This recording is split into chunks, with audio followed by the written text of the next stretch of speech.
აი ახლა ბიძინა ივანიშვილი ჩადებს მილიარდს სოფლის მეურნეობის აღორძინებაში. თითო სოფელს საქართველოში ერგება 5 მილიონი. იქნება ნულოვანი კრედიტები, მრავალწლიანი. ქართულ ოცნებას დაგეგმილი აქვს აღორძინოს ქართული სოფელი და ამისათვის შექმნას 1 მილიარდიანი ფონდი. ეს ყველაფერი მტკნარი სიცრუე აღმოჩნდა. ქართული ოცნების ხელისუფლებაში მოსვლიდან 6 წლის თავზე სოფლის მეურნეობა თითქმის განადგურებულია. ბიძინა ივანიშვილის დაპირება ახლა გლეხებს მხოლოდ ტელევიზორიდან ახსენდებათ. სოფელ სვენეთში ვაშლის ბაღები აქვს 40 წლის კახა გოდელაშვილს. ის საფერმერო საქმიანობას თითქმის 25 წელია ეწევა. სოფლის მეურნეობის შესახებ კითხვა ჩვენ სვენეთის მკვიდრს დავუსვით. ყველა გლეხი არის გაჭირებული. სოფლის მეურნეობა არის განადგურებული. აი ივანიშვილის დაპირება იყო ერთ-ერთი რომ ივანიშვილის დაპირება მე ხო ხედავთ როგორ არის აღორძინებული. აღორძინებული არის თქვენ ხო ხედავთ რომ მიწასთან არის გასწორებული პირიქით არის ყველაფერი.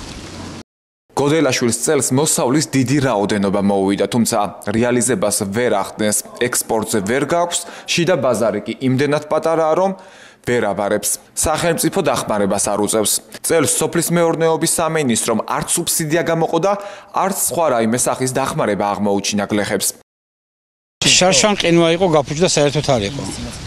იმისი ცოტა არაუშავდა ხახმა მაინც გაყიდა, მაინც გაიყიდა. ახლა საერთოდ არ იყიდება. ზაფხულის ვაშლები ქონდა ჯიშები და არ გაიყიდა.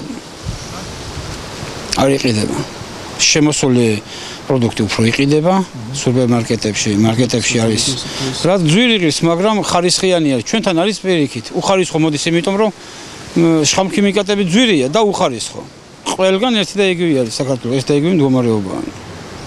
ვაშლის კრეფის სეზონი იწურება. ჯიშების უმეტესობა მოსახლეობამ დაასაწყობა, თუმცა ზოგი სახეობა დიდხანს არ ინახება. ოპოზიცია ხელისუფლებას გლეხების დახმარებას ურჩევს. არსებობს ასოცირების ხელშეკრულება, არსებობს პოტენციური 500 მილიონიანი ბაზარი ევროკავშირის სახით, თუმცა საქართველოსთან პროდუქცია იმ სტანდარტებს ვერ აკმაყოფილებს, რომ მოხდეს ევროკავშირის ბაზრებზე. ეს არის სახელმწიფოს პრობლემა, იმიტომ რომ სახელმწიფომ ერთის მხრივ უნდა მოახერხოს და მოიძიოს ახალი სავაჭრო სივრცეები, ახალი ბაზრები, სადაც საკუთარ მოქალაქეებს შეეძლებათ გაიტანონ პროდუქცია და მეორეს მხრივ უნდა შეუწყოს ხელი იმაში, რომ მათი პროდუქცია იყოს სტანდარტებთან ახლოს და აკმაყოფილებდეს იმ სტანდარტებს, რომელიც კონკრეტული ბაზრებისათვის არის საჭირო. უკიდურესად გაუჭირდა გორის მუნიციპალიტეტში მაცხოვრებელ ადამიანებს. ფაქტიურად ზაფხულის ცხილის მოსავალიდან გლეხებს არანაირი შემოსავალი არ მეუღიათ. წელს უხვი მოსავალი იყო გორის მუნიციპალიტეტში და მთლიანად შიდაქართში, მაგრამ არც გორის მუნიციპალიტეტის მერმა კოტე თავზარაშვილმა, არც ახლა დანიშნულმა გუბერნატორმა არაფერი არ გააკეთეს, რათა ადგილობრივ მოსახლეობას ხილის რეალიზაციაზე დახმარებოდნენ.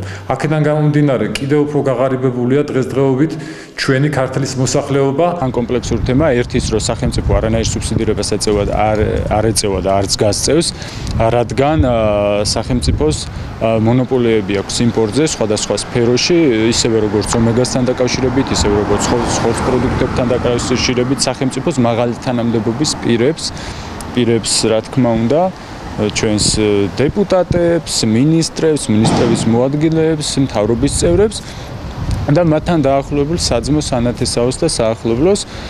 და მესამე ის არის ერთი დიდი პრობლემა, რომ ქართული ვაშლი ხარისხით არ აკმაყოფილებს იმ სტანდარტებს, რასაც უნდა აკმაყოფილებდეს.